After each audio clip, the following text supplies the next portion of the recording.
Selamat malam, salam Pramuka. Kembali lagi dengan saya di PPKS Podcast Pramuka Kota Solo. Sekarang kita kedatangan tamu yaitu dengan Kak Romi Devrinado Harahap. Oke. Selamat malam Kak Romi. Selamat malam Kak Dit. Assalamualaikum warahmatullahi wabarakatuh Kak Dit. Waalaikumsalam warahmatullahi wabarakatuh. Ya Kak Dit. Gimana Kak Romi, sehat? Alhamdulillah atas izin Allah sampai saat ini masih dikasih nafas Kak Dit. Alhamdulillah. Ini badannya yang besar atau bajunya besar nih Kak? Badannya besar. Kak Dit. Ini naik signifikan ini Iya. 2 tahun belakangan. Saya lihat kemarin di media sosial, saya lihat di Facebook Kak Romi. Itu badannya beda dengan yang sekarang. Betul. Badan ini mulai tambah semenjaknya tamat sekolah menengah atas. Iya. Karena tidak memikirkan PR lagi. Nah. Karena PR lah yang membuat saya kurus.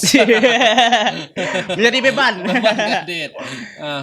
Saya lihat akhir-akhir ini mungkin Kak Romi itu jarang terlihat di Kuarcap. Ya, ini jarangnya karena saya punya kesibukan Kak Dit. Saya harus mengabdi di pasar raya tuh di toko Mas Haji Damrah yang punyanya Daal Damrah dari jam 8 sampai jam 6 sore dan nanti setelah jam 6 sore ditelepon bila diperlukan gitu Kak Dit. Jadi kesibukan sekarang kesibukan di toko Mas Haji Damrah. Ya, di pasar raya. Iya, pasar raya. Jadi kakak-kakak yang mau beli emas silakan langsung ke Kak Romi Devrinado Harahap. Tinggal telepon. Dan yang kedua tuh perjalanan di Pramuka. Yang pertama tuh yang senangan lu. Senang ya Kak. Iya. Ini karena suatu kehormatan nih bisa diundang di podcastnya Pramuka. Ya. Podcast Solo. Saya jadi narasumber yang kedua ya. Iya. Yang minggu lalu kalau nggak salah itu teman saya seperjuangan, Kak Indra Saputra.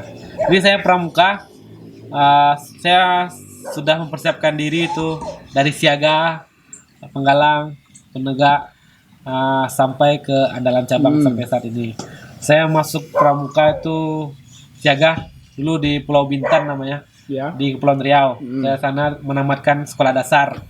Terus tahun 2010 saya pindah ke Solok, ke kampung halaman. Karena orang tua dulu bekerja di sana Kak Dit, karena banyak perusahaan-perusahaan ditutup, maka pindah ke Solok hijrah. Jadi saya masuk ke SMP 6. Masuk minggu pertama langsung ikut Pramuka. Karena saya paling suka sama Pramuka. Terus seiringnya jalan waktu, saya jadi perutusan dari SMP 6 ikut Jambore Nasional di Teluk Gelam, Palembang. Nah, Kak Dit, saya ikut tuh.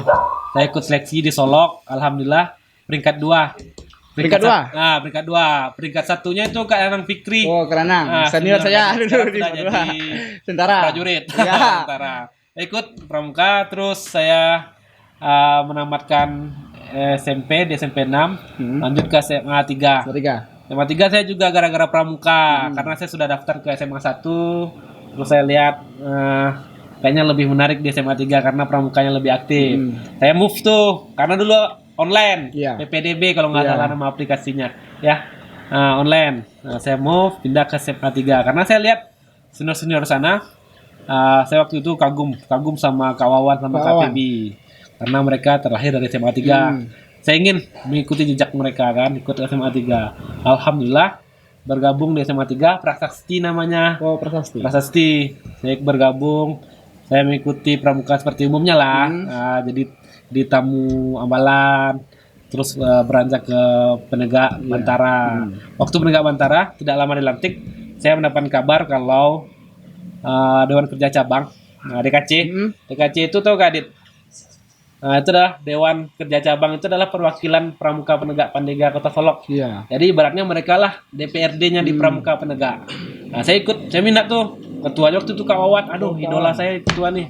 Jadi pas juga ketuanya kawan di sekolahnya juga ada kawan. Saya ikut PAW karena kawan ketua Dewan Kerja Cabang 2010-2015. Nah, saya PAW 2012 waktu itu. Terus berlanjut saya 2015 masa bakti kawan Kak Febi Kak Ardi sudah habis. Saya ikut lagi seleksi untuk melanjutkan periode berikutnya karena umur saya masih menjanjikan. Masih bisa bergabung. Saya udah ikut lagi. Alhamdulillah saya sekretaris terpilih. Kak Ardi ketua. Seiring jalannya waktu Kak Ardi berhalangan tetap karena beliau sudah harus memenuhi kewajibannya menikah. Karena kalau di dunia kerja syaratnya adalah belum boleh menikah karena dianggap dewasa kalau Iya. sudah menikah. Jika diletakkan jabatannya, didisposisikan ke saya menjadi ketua, adalah ketua DKC, ketua DKC PAW gitu kan. DKC, ya. Ya. Jadi Kak, dulu tahun 2018 tuh Kak Butun lah yang membawa saya ke Kuarcap. Capek sama dua Iya. kan ya. Ketika saya masih sekolah, dibawa ke Kuarcap dan diikuti ke sana kerja. Saya kerja, alhamdulillah. Karena dulu saya tidak pernah untuk mematikan karir adik-adik pramuka. Karena saya membuka ruang sebebas-bebasnya. Kalau ingin bekerja, ayolah sama-sama kita bekerja di pramuka. Alhamdulillah, kemarin waktu habis masa bakti saya terpilih menjadi andalan cabang. Alhamdulillah saya terpilih di andalan cabang termuda. Yang termuda. Itu sebenarnya bukan prestasi sih, karena ruang kerja andalan cabang ini biasanya ketua dewan kerja yang lama pasti akan dibawa kembali Oke, untuk langsung kaderisasi. lanjut ya. Kaderisasi Iya, sebenarnya kaderisasi. Kadit. Karena saya sudah besar di pramuka kan. Gitu Kadit. Jadi kebetulan Kak kan kemarin kan katanya ikut Jamnas di Palembang. Palembang. Jadi mungkin teman-teman kakak yang di Jamnas itu yang masih berkomunikasi yang sekarang. Teman-teman saya Jamnas itu ada 32 orang itu Kak. Gitu. Alhamdulillah ada yang sampai saat ini, sampai 2022 ini, ada yang bekerja di perusahaan besar, ada yang jadi pegawai, ada yang jadi dosen. Sampai saat ini masih saya jalin komunikasi itu sama Kak Nanang. Bukan Anang. Nang Fikri, Iya. tentara. Terus sama Roni namanya, Roni Aziz. Sekarang beliau di Jakarta. Beliau termasuk orang yang berprestasi. Itu Kadit. Jadi kakak yang di Pramuka ini karyanya bagus-bagus kalau Bagus, udah bagus, lanjut ke jenjang kedewasaan. Karena Terus susah senangnya kakak di Pramuka apa saja? soal senangnya, kayaknya banyak senangnya Kadit. Udah senang ya. Karena dulu waktu SMA, saya hanya memberikan waktu di rumah jam 12 sampai jam 7 pagi. Berarti Waktu di rumah. nggak seberapa daripada yang di Rumah. Pramuka. Karena Kuarcap itu, saya masih ingat tuh alamatnya Jalan Jaka Sultan Sati nomor 136A. Itu sebagai rumah saya Kadit. Rumah. Di sanalah kita ada dulu Kak Yoyon, Kak Rahmat itu. Sekarang masih di dalam kerja, Mas. Iya. Nah, mereka kita di Kuarcap dulu sama. Lebih banyak waktu di Pramuka dan hari ini saya sedikit waktunya untuk Pramuka, terbalik Kadit. Baru saya rasakan menjadi orang dewasa sebenarnya. Jadi kayak ginilah sebenarnya. Terus gimana sih cara kakak membagi waktu antara Pramuka sama pekerjaan? Sekarang gini Kadit ya. Pekerjaannya adalah kewajiban. Pramuka juga kewajiban, tapi lebih bisa kita minimalisir dan rekan-rekan yang di Pramuka juga paham Kadit kan. Saya sudah kasih pengertian. Jadi kalau saya ada waktu, alhamdulillah sekarang Pramuka ini banyak kegiatannya di weekend, Sabtu Minggu. Jadi sering tuh seiring dengan waktu jadwal libur. Jadi tidak susah untuk bagi waktunya. Jadi waktu saya Pramuka berarti saya libur bekerja. Saya menghabiskan waktu di Pramuka waktu weekend. Jadi cuma waktu weekend aja yang bisa di permukaan. Malam juga. Malam. 24 jam kalau ada acara Pramuka saya datang. Ada menteri pelantikan, undang datang. Yang penting nggak lupa sama dasarnya dulu. Lupa sama dasar. Selanjutnya sepak terjang Kak Romi di usaha. Usaha ini saya menarik nih kalau bahas usaha adik-adik karena bisa motivasi adik-adik yang di luar sana. Jadi saya tamat sekolah. Saya adalah terlahir sebagai anak laki-laki dan sulung, anak yang pertama. Saya punya adik tuh, ada 3 orang adik. Saya ambil sikap, saya tidak akan kuliah karena aku harus mengkuliahi adik, biar saya yang jadi korban. Saya bekerja keras lah. Saya mulai jualan sama Bang Riki. Riki tahu kan, di kaki 5 clothing. Tujuan malam tuh di Pandan, di depan Bank BNI. Sabalah, Kadai, Dazal, Jaguang. Yang jual pisang Mekah. Dazal. Bisa jualan sama jalan kayak baju. Jam 5 sore start tuh. Ya kan sistemnya Kadit nggak seperti toko-toko yang di pasar. Kita buka. Dia pakai tenda. Jadi kalau sudah jualan baju dilipat masukin dalam karung, ya kan? Iya. Ya itulah rutinitas. Pakai becak tuh. Jadi kebetulan barang tidur di rumah saya di Tanah Garam. Di jam 5 sore itu start lagi tuh. Oh, jadi jam 5 sore sampai jam berapa? Jam 10 malam. Jam 10 malam. Pakai motor kan start. Kayak tukang becak lah. Nanti udah sampai di Pandan baru kayak pedagang. Kabarnya nih, kalau masalah becak tadi, mungkin ada saja dengan isu nih kak. Ah, Mau pas Kak Romi mau pergi jualan, ya. becak nih kena tilang. Benar. Kena tilang tuh. Karena tidak memenuhi tan AC-nya. Ya, saya itu berpengaruh tuh untuk kendaraan lain kalau ada kecelakaan tuh pengaruh tuh. Iya. Saya jadi tersangka utamanya. Tapi alhamdulillah lah saya belajar safety untuk tidak merugikan orang lain, Kak Adit. Jadi situlah sampai 2017 ya 2017 saya di kaki 5 2015 sampai 2017 terus saya dapat lowongan pekerjaan di Solok Waterpark. Oh, di SCP ya. Di SCP lah saya bekerja untuk mengubah yang lebih baik kan karena kita harus hidup ini hari ini harus lebih baik dari hari kemarin. Jadi saya di SPP bekerja di sana selama 2 tahun sampai 2019. Di USCP posisinya di mana pak? Saya di Sapam dulu. Oh, Sapam. Pakai baju putih dongker. Oh, jadi kami pernah di Sapam dulu. Pernah di Sapam. Ini bawah. Nggak seperti saat ini. Sekarang Kadit udah lihat kan. Romi nggak seperti Romi yang sekarang. Ini dari Sapam. Sapam tuh di SPP. Terus karena saya tidak ingin adik-adik yang lain menganggur, karena banyak tuh adik-adik seperti saya kan. Tidak hanya saya yang terlahir pramuka seperti ini. Ada tuh adik-adik, ada 3 orang kalau nggak salah saya masukkan di SPP. Ada Kak Rahmat, sekarang ketua DKC. Yang sekarang kan kalau nggak salah. Terus Ramai Dayat. Terus ada Setri Ananda. Saya masukkan jadi sebagai lifeguard. Kak Rahmat sebagai kepala minimarket. Kak Rafif sebagai lifeguard. Berarti Kak Rahmat tuh memegang minimarket di SPP dulu. Kepala minimarket tuh. Jadi saya dapat kuota 3 karena tidak jauh dari pramuka. Ownernya SPP, Haji Medi namanya, beliau mempercayakan saya untuk mencari karyawan atau rekrutmen. Dan saya pun punya banyak adik-adik. Alhamdulillah saya dapat kuota nih 3 orang.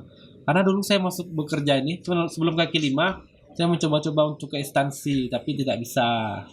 Karena faktor internal lah kayaknya. Tidak bisa masuk karena mungkin orang dalam lah gitu. Kabarnya dulu Karomi itu pernah masukin lamaran di BPBD. Ya udah. Kita lanjut yang lain kan. Karena sedih kalau kita bahas itu. Kadit tahu itu gimana langsung bangun BPBD karena nggak ada panggilan udah. Saya jualan aja lah. Di SPP lah. SPP 2 tahun sampai 2019. Alhamdulillah karena ikhtiar saya Allah pun maha baik Kadit. Angkatlah derajat saya. Waktu itu ada namanya Kak Jeb Priyanto. Kak Jeb inilah 5 orang tokoh yang berpengaruh dalam hidup saya Kadit. Selain orang tua saya ada Kak Jeb. Karena beliaulah yang selama ini mengarahkan saya dan memfasilitasi saya untuk menjadi lebih baik. Jadi beliau ini berteman dekat dengan Daal Damrah. Oh, Daal Damrah. Tukang masaji Damrah. Daal ini pramuka juga Kadit. Oh, pramuka juga. Beliau purna Remuna Nasional tahun 97 kalau nggak salah, tahun 7 atau 98. Beliau purna Renas Daal Damrah itu. Karena beliau pun tertarik dengan anak-anak pramuka yang aktif, yang bisa dipercaya. Jadi beliau sudah mengobservasi saya tuh dari jauh hari. Beliau lihat tingkah laku saya, bagaimana kehidupan saya pribadi hari-hari. Dan beliau mintalah Kak Jeb untuk membawa saya ke toko masaji Damrah. Berarti orang-orang pramuka ini termasuk orang yang terpercaya. Terpercaya. Dan pramuka ini, mereka nih arih kalau bahasa awak. Belum tekilek lah takalam. Mereka tidak perlu di toko lu baru mengari. Sebelum ada perintah, sudah bergerak. PK. Jadi terus gitu. Orang-orang yang berpengaruh dalam hidup Kak Romi siapa saja? Pengaruh ini sebenarnya banyak nih Kak. Untuk rekan-rekan saya di DKC 2016 sampai 2021 itu berpengaruh tuh. Ada Kak Oyon, ada Kak Imon, ada Kak Rahmat, ada Kak Adit juga termasuk orang pengaruh. Teman dekat saya sampai saat ini berpengaruh itu Hendra Saputra, terus ada Satri Ananda, beliau besar di PMI itu. Satri Ananda juga berpengaruh. Terus ada Robert. Robert ini sohib saya dari SMA nih Kak. Beliau ini banyak kepandaian. beliau lah yang paling semangat dan beliau paling aktif. Sampai saat ini saya masih berhubungan baik dengan Robert. Tidak ada seorang pun relawan yang tidak kenal dengan Robert di Solo. Sekarang beliau sukses dengan bergabung di WMI, Warna Muda Indonesia, Robert. Terus Hendra Saputra tadi. Terus ada adik saya satu lagi, sudah dianggap sebagai adik kandung, Bintang Marcelino. Oh, Bintang Marcelino. Beliau lah yang mengajarkan saya untuk menjadi pemuda yang aktif, pemuda yang bermanfaat untuk masyarakat. Berarti Kak Romi itu menerima banyak masukan dari masukan. orang Pramuka. Ada satu lagi tuh yang sering membangunkan saya pagi itu. Iya. Ya kan susah bangun pagi nih Kak. Kopral. Kopral. Kopral tuh. Itu Rizky Putra. Itu juga setia dengan saya dari 2015. Rizky Putra. Jadi kan kita tadi kan sudah membahas pramuka, usaha sama orang-orang terdekat. Ya. Soal percintaan lagi. Apa percintaan? Iya, percintaan. Gimana sih jalan percintaan Kak Romi dari masa masih di dewan kerja sampai sekarang? Nah, ini Kak Dit, ini pelajaran untuk adik-adik pria di pramuka. Dulu wanita-wanita cantik di pramuka itu suka sama saya karena jabatan kan. Oh, karena jabatan. Karena jabatan. Kalau tampang pas-pasan kan, pas-pasan tampang. Suka karena jabatan. Saya ketua, punya tanda jabatan di saku kanan. Sering berorasi di depan. Di mereka takjub, kagum kan. Nah, saya bisa perhatikan tuh yang mana tertarik sama saya, mana enggak. Tertarik nanti saya suruh tuh kopral minta WA-nya. Berarti langsung dapat. Olah. Ya. Kita pertemuan hari Sabtu. Minggu depan ini saya sudah bisa bawa jalan tuh. Sudah bisa bawa makan. Berarti karena jabatan tadi. Karena jabatan. Kalau tampang saya pas-pasan kan. Sampai saat ini saya punya pasangan. Sebenarnya kalau pacaran tuh nggak boleh kan dia. Jadi saya menjalin komunikasi sama dia. Dialah yang saya percayakan sampai saat ini. Itu namanya Siva. Iya. Siva. Kita sudah mulai dekat dari tahun 2017. Oh, berarti udah lama. Udah lama dari saya 0 sampai saat ini. Dari saya pakai Vega R. Ya, yang warna sampai putih tuh. Vega R putih. Sampai saya bawa Jimmy. Dia tidak berubah, tetap gitu. Itulah percintaan saya kan. Berarti mau menemani dari 0 sampai sekarang. Mungkin dialah yang akan saya pertahankan nanti kan insya Allah kalau Allah merestui. Kak Romi Devin Harap. Harap ini dari mana? Arahap. Ini banyak orang menganggap saya ini orang Sumatera Utara. Tapi saya ceritakan lagi. Jadi orang tua saya ada 2. Ya. Ada ibu, ada bapak. 2 kan. Jadi ibu ini orang Solo asli. Beliau lahir di Solo. Kampungnya di KTK, di Tapi Balai. Oh, di KTK Balai. KTK. Dan ibu ini terlahirlah dari nenek saya namanya Butinar. Beliau ini membawa suku Caniago Tabu. Jadi karena di Minang, Sumatera Barat, kita mengambilnya matrilineal menurut dari keturunan ibu. Terus orang tua laki-laki saya berasal dari Padang Sedimpuan, Sumatera Utara. Jadi Arahap lah di akte kelahiran saya. Tertulis tuh Arahap. Romi Devrinaldo Arahap. Jadi biar orang Solok tahu. Jadi Arahap ini marganya orang tua laki-laki. Jadi saya punya 2 suku. Caniago Tabu 1 sama marga Arahap. Jadi bisa kedua-duanya Kadit. Saya masih bisa untuk menjadi datuk nanti di kampung saya. Berarti kalau pergi ke kampung halaman ya bisa. Ada suku Arahap. Kalau ibu ada nih. Ibu ada di Minang. Jadi saya sekarang ini pulang kampung kan. Pulang kampung. Saya di kampung sekarang karena saya dari tahun saya lahir. Saya lahir Solok, umur setahun saya pindah ke Pulau Bintan, Pulau Riau. Tahun 2010 saya balik lagi sini. Dari pulang kampung. Oh, berarti Kak Romi itu asli Solo. Asli Solo. Lantak Solo ya. Datuk saya tuh Datuk Kuruh namanya. Datuk Kuruh. Terus pencapaian tertinggi Kak Romi itu apa? Pencapaian tertinggi ya Kak Dit ya. Pencapaian tertinggi saya bisa untuk mensekolahkan adik-adik saya sampai sarjana Kak Dit. Iya. Karena saya abangnya tidak sarjana, adik-adik saya sarjana. Udah dua orang itu. Udah 2 orang. Itulah pencapaian tertinggi saya. Kan kalau Kak Romi ini kan suka memberikan pekerjaan untuk adik-adik. Betul. Jadi banyakkah adik itu yang istilahnya segan sama Kak Romi? Itu bagaimana menurut Kak Romi itu? Kalau untuk segan itu mungkin kita juga di Minang sudah diajarkan ya. untuk menghormati orang lebih tua. Dan mereka segan pun saya pun menghargai mereka sebagai adik. Saya cukup bangga dengan mereka sampai saat ini tidak melupakan kenang-kenangan mereka waktu susah, tidak melupakan teman-teman mereka yang tidak bekerja.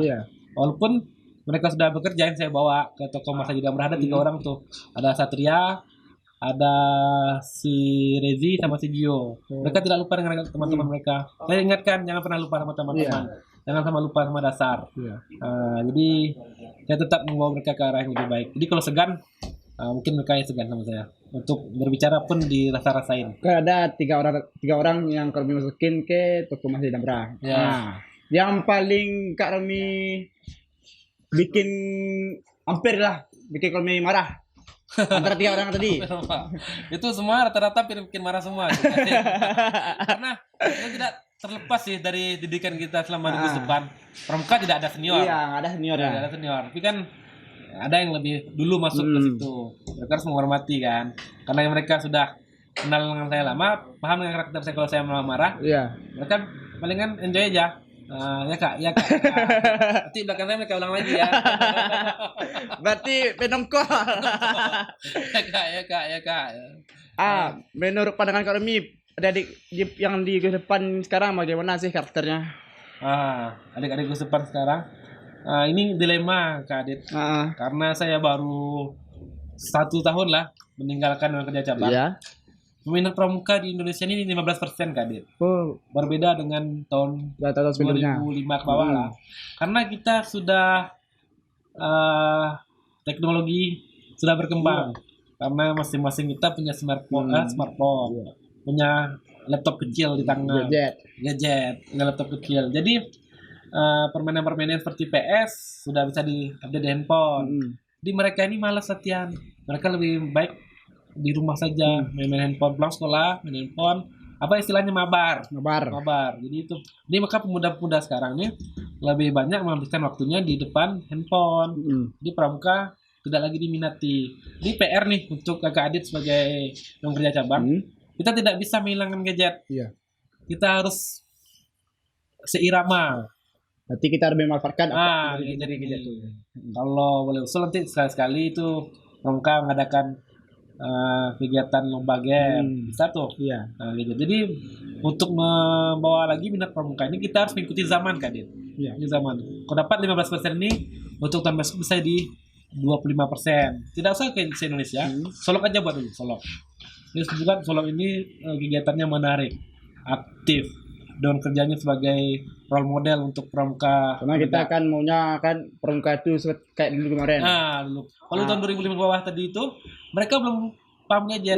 Mereka hanya memainkan insting, kebiasaan. Contohnya, karena kita tahun 2004 nih, kita belum ada handphone. Kebiasaan kita sebelum pulang sekolah kita selalu duduk di terminal lah. Tongkrongan. Pasti kita setiap hari hanya ngulang lagi terminal. Kalau sekarang kan handphone terus. Bisa ngabari kan dulu mana bisa ngabari kan dia. Dulu kalau surat. Kebiasaan. Surobet kok mah kalau jam 3 kok enggak kadai mah. Aturi kadai. Jadi itu dulu kebiasaan.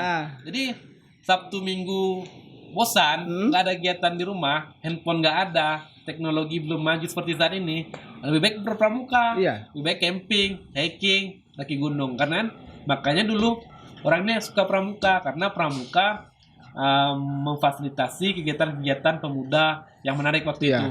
Pemuda-pemuda tuh selalu beraktivitas weekend. Mereka jarang tuh untuk keluar kota main mereka pramuka lah. SMA 1 main ke SMA 2, SMA 2 main ke SMA 3. Nah, itu Kak Jo tahu tuh. Kak Jo. Kak Johan. Dia tuh hobi hiking tuh. Sama Timpo, beliau lalui dulu weekend. Sering hiking bersama. Kegiatan saya dapat ceritanya dari Kak Jo kan. Kegiatan pramuka tertinggi yang Kak Romi buat apa? Nah, tertinggi ya. Sampai masa bakti kemarin saya ikut minum haus kan dia. Haus. Udah haus Kak Romi. Dari tadi panjang lebar bicaranya. Enggak. Ini terakhir kita sebelum masa bakti habis menjalankan Raimuna cabang. Raimuna cabang. Jadi Raimuna cabang dulu TKPP juga sudah pernah kita buat, gelar tangguh juga pernah kita buat. Nah itulah untuk kegiatan tertinggi di Solok. Tapi kalau untuk event-event nasional, saya sudah mengikuti 3 event nasional Oh, tuh. 3. 3. Jamnas 2011, terus Jamnas 2016 sebagai pendamping. Berarti 2 kali pergi Jamnas. Sebagai peninjau. Iya. Sebagai peninjau 2016 sama Kak Jo. Nah, Nah, kita dari Solok tuh nggak pernah merasakan duduk di bus, kita naik truk. di barang Di Barang. Kita berangkat H-1. H-1 sebelum Kuningan berangkat. Kita sebagai peninjau. Terus 2017 Remain Nasional juga tuh. Iya. Kita sebagai meninjau. Bisa juga. Ya, berarti tiga kali event nasional. Itu Jamnas tahun 2016 tuh Kak Romi sudah sebagai ketua DKC atau belum? Belum, Oh, masih belum. sekretaris. Masih sekitarnya. Saya ketua DKC 2018. 2018. 18 kalau nggak salah kawan ya. Berarti 2018. sudah Remuna. Sudah Remuna. Waktu itu pergeseran ketua. Iya. Ketuanya Kak Ardi. Kak Ardi karena berhalangan tetap, beliau sudah memenuhi kewajiban, beliau menikah karena sudah mencukupi persyaratan kan. Beliau menikah. Dalam kerja cabang ini tidak boleh orang yang menikah karena kalau sudah menikah dianggap dewasa. Dia dewasa. Nah, dewasa. Jadi masuk golongan orang dewasa. Nah, saya ikutlah jadi ketua DKC 2018 sampai 2021. Berarti 3 tahun. 3 tahun. Terus dan terakhir nih, Nah, pesan dan kesan tuh baik tuh untuk pemuda Kota Solo maupun untuk pramuka. pesan. Kalau pesannya saya mengambilkan contohnya kepada Kak Hendra Saputra. Iya. Beliau minggu lalu memotivasi pemuda-pemuda untuk berwirausaha. Iya. Jadilah seperti Kak Hendra. Belajarlah dari Kak Hendra karena dengan beliau meninggalkan zona nyaman. Beliau tidak pernah ikut bergabung ke instansi-instansi pemerintahan. Karena selama ini kita tahu sebagian besar anak-anak pramuka kalau tamat SMA akan bergabung ke instansi pemerintahan. Beliau keluar dari zona nyaman. Beliau fokus beternak. Jadi intinya walaupun kita tidak bisa berternak, kita ngambil sikap, kita ambil peluang-peluang yang lain. Iya. Tidak hanya berternak. Coba buka-buka usaha yang baru. Jadi saya harap adik-adik pramuka yang sudah tamatkan SMA, cobalah mencari peluang dan keluar dari zona nyaman. Tidak lagi bergantung kepada instansi pemerintah. Jadi adik yang pramuka yang mau tamat sekarang ini, bilangkan mindset, tamat sekolah langsung bekerja, tamat sekolah langsung kuliah. Langsung bekerja sebagai pegawai kontrak di Pemda. Nah, itu bagus, tapi coba kita keluar sebentar dari zona nyaman kita buka usaha yang lebih baik, kita buka usaha yang lebih bagus, bisa membuka lapangan kerja yang luas, gitu tadi. Pesan saya untuk pramuka, semoga pramuka Kota Solok semakin maju, semakin berkembang, dan semakin terdepan. Gitu Kak. Itu pesan dan kesannya. Baik, Kak, itulah motivasi dari Kak Rumi Defridado Harahap yang mantan ketua DKC tahun 2018 sampai 2021. Dan katanya nih, Kak Rumi itu sekarang tuh sedang ulang tahun, selamat ulang tahun Kak Rumi. Ya, betul. Saya lahir di tanggal 15 Januari. Siap podcast ini kita akan syukuran. Alhamdulillah. Dapat takdiran dari Kak Rumi. Kita syukuran, kita berpindah ke Dason terminal. Ya, hidup Kak Rumi. Baik, itu PPKS kita memang sekarang. Nantikan episode PPKS yang ketiga selanjutnya. Selamat malam, salam pramuka. Salam.